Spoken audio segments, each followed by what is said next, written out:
The climax of Act 1, the fight between the two most central characters to this story's narrative, the final blow that seals the fate of these two sisters, and it's interrupted by a character we met just 2 episodes prior. Why her? Why is this random girl shoving herself into all of this violence? Why is she so attached to Jinx? Why make this character of all characters take center stage for the most climactic moment of the act? Why Isha? Hello, I'm Aiden. If you're from the future and I'm pronouncing Isha wrong, please don't hurt me. Also, if you were worried about it, I do in fact own more than one poster. So like a lot of y'all, I was hoping to fit in a rewatch of Arcane Season 1 before Season 2 came out. And I managed to get through Episode 2, which I would consider a failure, but that was enough to revisit one of my absolute favorite moments from the entire first season of the show. Don't worry, I'll get to Season 2 stuff in a moment, but trust me, it's important that I get this stuff across to help set the stage. So just settle in and get curious with me. It's a little niche, but hear me out. It's this one.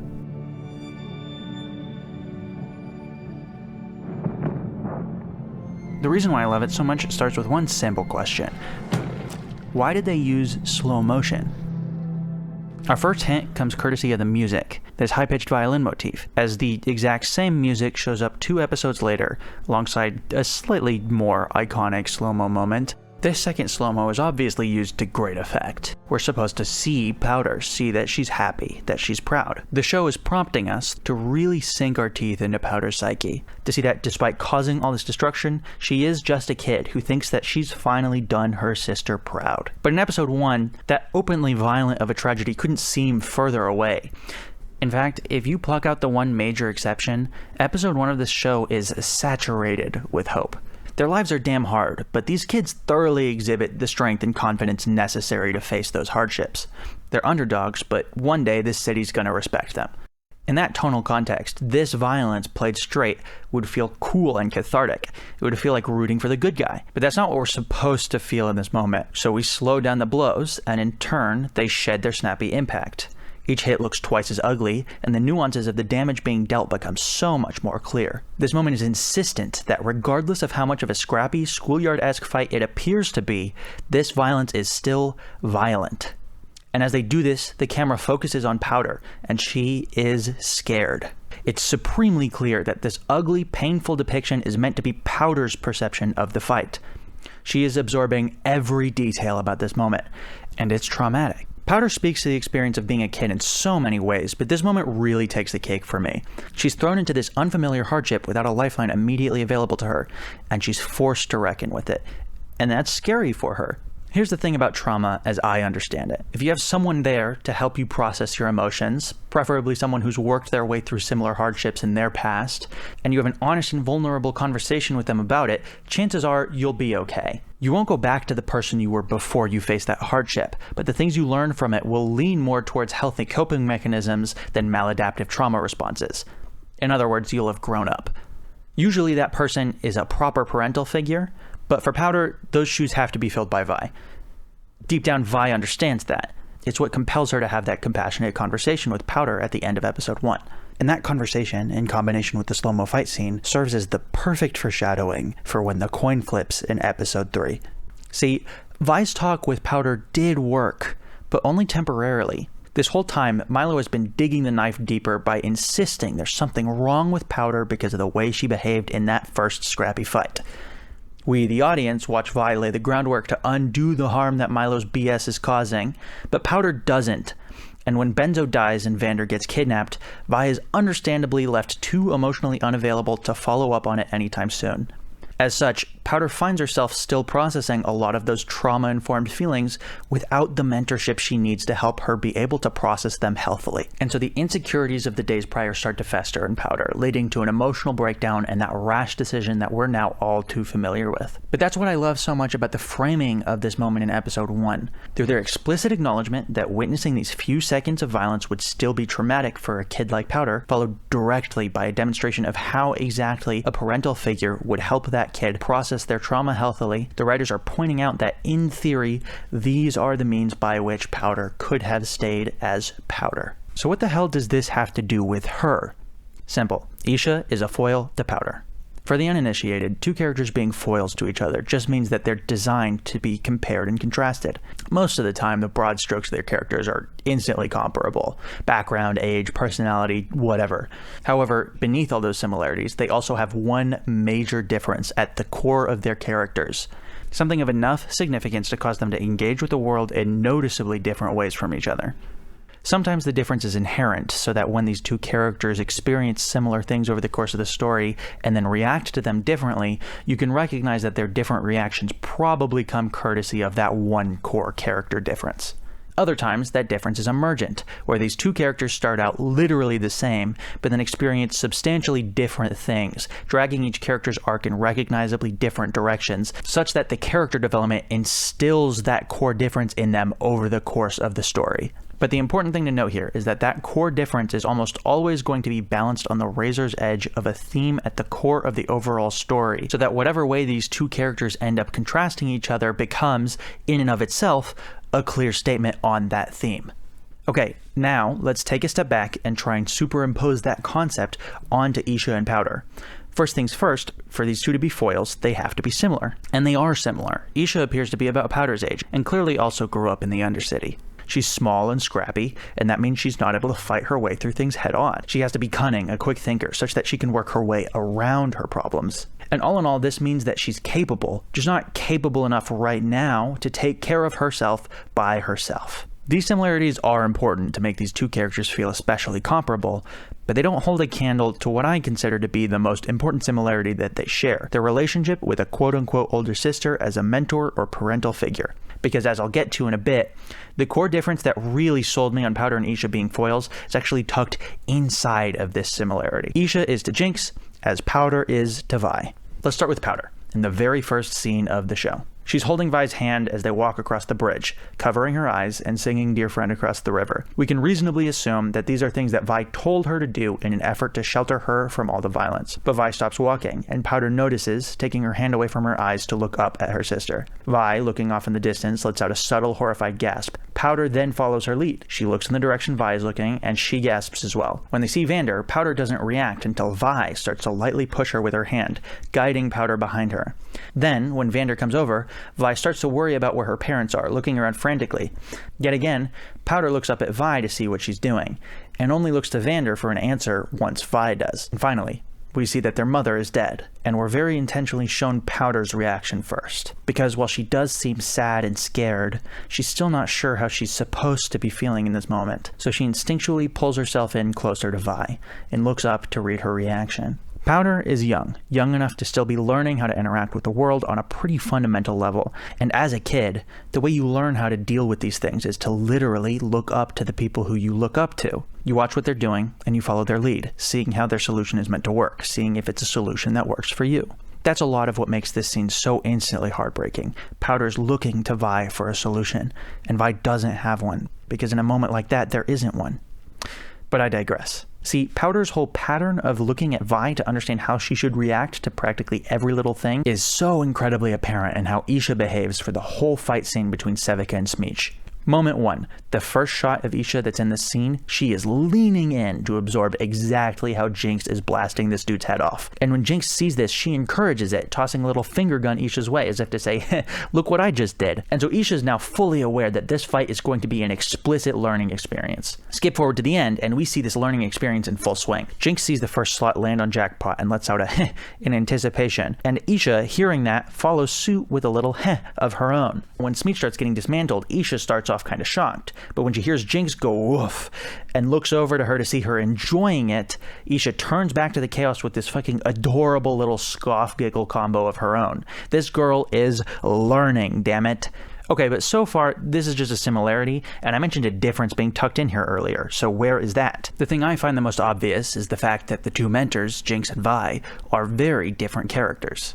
And this carries into how they teach their respective pupils. Of course, those are all differences between two completely separate characters from our main pair here. So what do these differences actually lead to in the context of those pupils themselves?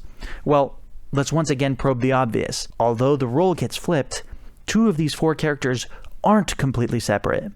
Sure, there's a name change and an age difference, but Powder and Jinx are literally the same person. There's another reason why I've been so thorough about describing the similarities between Powder and Isha, because excluding everything that was a product of Powder's age, all of the similarities that I've described between Powder and Isha are also similarities between Isha and Jinx. And this puts us so close to the core character difference between Isha and Powder, because in all the important ways that Isha is like Jinx, Powder is different than Vi. Remember earlier when I was talking about healthy trauma recovery and I described that the mentor figure should probably be someone who's been through similar hardships? Well, as it turns out, that wasn't really ever the case for Powder. Think about it. Vi was trying to teach Powder what she knew. Strong will, determination, attacking problems head on. Those things all work for Vi. But that's not who Powder is. Powder, like Isha and like Jinx, is not someone with innate talents that would allow her to strong-arm her way through her problems. But like Isha and like Jinx, she did have the talents to slip her way around them. And so since Isha has a mentor that's like her, she has this foundation that'll allow her to be so much more confident in her innate talents. And yeah, of course Vi was still supportive of all the things that Powder naturally gravitated to. But to top it all off, the person that Powder was closest to that was actually like her was Milo. He's small and scrappy and smart and techie, just like Powder, but he's also someone who spent so much of Powder's life punching down on her, filling her with thoughts that each and every failure on the path to fulfilling those innate talents was a piece of evidence that those innate talents didn't actually exist. See, Isha has an opportunity on her hands that Powder was very much starved for throughout all of her childhood. As it stands now, after Act 1, she has a huge capacity to actually feel secure in her identity. Every time Powder would try to follow directly in Vi's footsteps, she'd fall short, while simultaneously pulling herself further away from the things she actually identifies with deep down.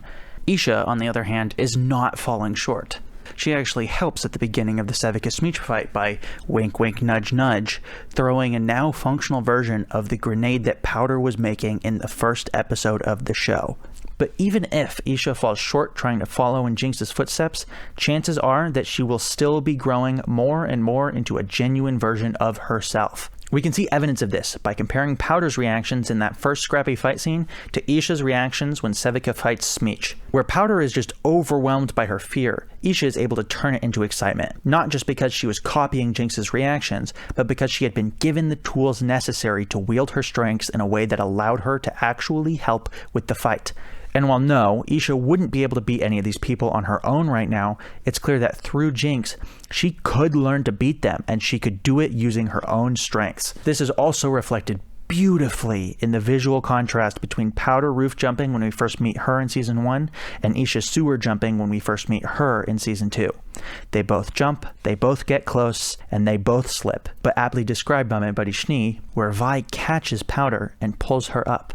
Jinx instead helps Isha from where she fell. Okay, it's finally time to wrap back around to our original question. Why use Isha here?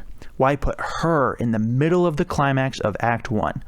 Let's switch gears a little and look at things from Vi and Jinx's perspective. Both of these sisters have fully convinced themselves that their story as sisters is over. Vi insists that her actual sister, Powder, is gone, that Jinx is not her sister anymore. Instead, Vi forces herself to see Jinx as the extremely dangerous threat Topsiders insist that she is.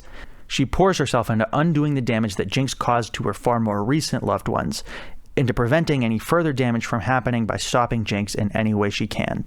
And in turn, wanted criminal Jinx can't help but see Vi as the threat that her enforcer uniform implies. You're a class act, sister. Without a conversation, regardless of individual intent, these two have managed to communicate to each other that they will be fighting. And so, when they meet face to face for the first time since the family potluck, they fight. There's no time to second guess, no reason to reconsider. They just fight. Until Vi pins Jinx. Here, Vi does second guess, and she does reconsider. In fact, she spends a whole 15 seconds second guessing. But in the end, even after Jinx's heart-wrenching had to be you line, those conflicting emotions still gave way to rage, and she cocks her fist back to throw the final blow. In this moment, Vi chooses not to see her sister. That is, until Isha shows up. This tiny little kid, being as brave as she can be, but still shaking, still clearly rattled by such an awful situation. Vi sees Isha, this young, scrappy, terrified kid trying her best to save someone she cares about. And through Isha, she can't help but see Powder.